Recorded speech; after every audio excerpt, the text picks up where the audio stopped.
Báo cáo thủ trưởng, đồ của ngài đã lấy về rồi ạ. Vất vả cho cậu rồi, ngài khách sáo quá, đây đều là việc nên làm mà. Cái gì đây nhỉ? Con hỏi con à, có phải lại gửi đồ tốt gì qua chỗ lão Khang không? Sáng sớm đã bắt Tiểu Khang đích thân mang tới. Chỗ nước hoa này cũng không có chiến ai. Sĩ gác cổng gọi điện xin chỉ thị, nên ta bảo Tiểu Lý đi lấy rồi. Hoa Hoa và Phú Quý trước đó vào núi sâu xử lý được một con gấu lớn.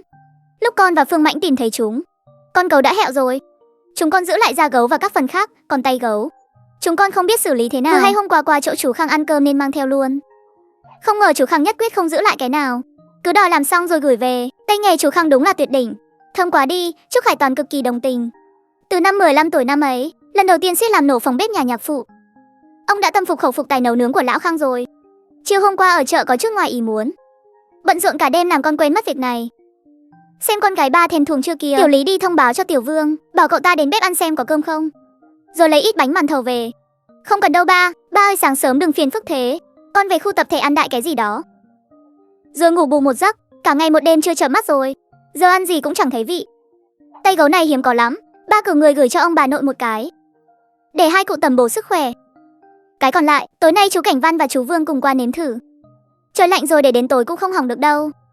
Vừa hay tối nay Phương Mãnh cũng về rồi, đến lúc đó con làm thêm vài món nữa.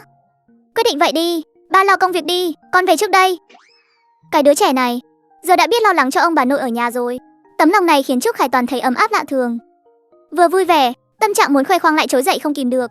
Hôm nay phải đến bộ tư lệnh họp đúng không? Vâng thưa thủ trưởng, 10 giờ sáng ạ, cuộc họp chúng ta xuất phát từ quân khu lúc 9 giờ là kịp. Mình cũng lâu rồi chưa về nhà, sáng nay bên này cũng không có việc gì. Đi thôi, chúng ta mang phần tay gấu này gửi cho ông cụ và bà cụ trước. Trúc Khải Toàn đã gọi điện đến đại viện quân khu số 1 trước, xác nhận sáng nay ông cụ ngoài cuộc họp định kỳ lúc 10 giờ thì không có việc gì gấp khác, nên bảo hai cụ đợi ở nhà. Cháu gái lớn gửi cho ông bà nội, chuẩn bị đồ tốt thế này mà, hai ông bà già chẳng lẽ không khen ngợi sao? Ít nhất cũng phải thưởng chút đồ tốt mới được chứ. Nhưng trước năm mới, Phương Mãnh và Bạch Nặc cuối cùng cũng lần lượt sắm sửa đầy đủ đồ dùng Tết. Bạch Nặc quay lại phân cục công an cùng các đồng nghiệp, vui vẻ tổ chức một buổi tiệc chia tay, chính thức cởi bỏ bộ sắc phục công an, khoác lên mình bộ quân phục chỉnh tề. Cô với tư cách là sĩ quan đặc cách của trung đoàn độc lập, chức vụ chính danh các quân đội, lần đầu tiên ra mắt trước toàn thể chiến sĩ quân khu. Để vị trí sĩ quan cấp danh này của cô có sức thuyết phục hơn, quân khu đã đặc biệt tổ chức một đại hội biểu dương toàn quân. Lão tư lệnh đích thân đến dự để trao thưởng cho Bạch Nặc. Ngày trước đêm giao thừa 2 ngày, phòng thí nghiệm sát vách nhà cuối cùng cũng hoàn thành. Tất cả thiết bị nghiên cứu bên trong đều do Bộ trưởng Bộ Công trình Quốc gia phê duyệt đặc biệt. Bộ trưởng Bộ Công trình Quốc gia còn đích thân tới một chuyến, trao cho Bạch Nặc một bản thư mời nghiên cứu viên đặc cách công trình quốc gia. Bạch Nặc lúc đó cầm bản thư mời ấy, đi thẳng đến văn phòng của ba mình, còn kéo theo cả mấy người thân thiết với ba cô như tham mưu trưởng Văn và chính ủy Vương, cùng nhau nghiên cứu một chút. Cuối cùng, Bạch Nặc trịnh trọng ký tên mình lên bản thư mời đặc cách đó. Bạch Nặc con yên tâm, sau này con cứ yên tâm, làm nghiên cứu ở phòng thí nghiệm này, chỉ cần hướng nghiên cứu không có vấn đề, tất cả vật liệu con cần dùng, bộ công trình chúng ta đều có thể sắp xếp được. Cái gì bộ công trình không có, tôi cũng sẽ đi cầu xin các sếp lớn mang về. Sau đó Bạch Nặc lẳng lặng đưa qua một danh sách vật liệu. Bộ trưởng đầu tiên là ngẩn ra, sau đó theo bản năng cúi đầu nhìn. Khi nhìn rõ dòng trên cùng viết cái gì, đồng tử đột ngột giãn ra. Bộ trưởng Tiêu lúc cầm danh sách vật liệu rời đi, tay vẫn còn run rẩy. Đồ chơi bắn tỉa mẫu mới, cái đầu của con bé này rốt cuộc lớn lên kiểu gì vậy? Đồ chơi tấn công mẫu mới vừa nghiên cứu ra chưa lâu, dây chuyền sản xuất bên nhà máy quân giới cũng mới vừa làm ra vật liệu mẫu mới. Một món đồ chơi còn chưa kịp chế tạo xong, bên này đã bắt đầu chuẩn bị nghiên cứu đồ chơi bắn tỉa mẫu mới rồi. Nhanh lên, lái nhanh hơn chút nữa. Sau khi về, lập tức triệu tập trưởng bộ phận và phó bộ phận hậu cần qua đây họp tại văn phòng của tôi. Đúng rồi, qua viện Hàn Lâm khoa học số 1 một chuyến, gọi tổng công trình sư của họ qua đây ngày 30 Tết.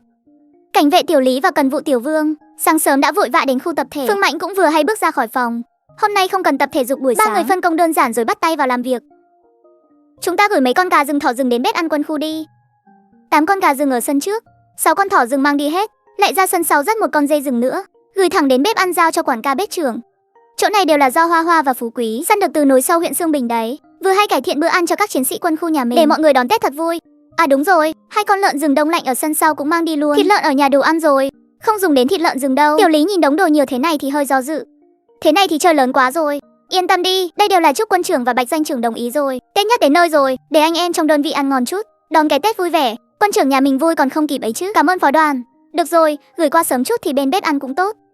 Chuẩn bị sớm chứ thịt lợn rừng phải hầm lâu làm đấy. Rõ thưa phó đoàn. Anh hai, không phải nói đợi em dậy rồi cùng dọn dẹp sao? Sao anh không gọi em? Thấy em đang ngủ ngon, việc cũng không nhiều, nên đâu nỡ gọi em. Và lại Tiểu Lý và Tiểu Vương sáng sớm đã đến giúp rồi. Ba thằng đàn ông bọn anh chẳng lẽ không lo nổi chút việc này. Tôi nói này, hai người chú ý hình tượng chút đi. Ba, đi thôi, chào ba buổi sáng. Trong nhà đều dọn dẹp xong rồi, bữa sáng Tiểu Vương cũng lấy về rồi ạ. Đồ rừng đã được gửi đến bếp ăn. Tiểu Lý và Tiểu Vương vừa về quân khu xong, Trúc Khải Toàn hài lòng gật đầu. Đối với cậu con rể này, ông càng nhìn càng thấy ưng mắt.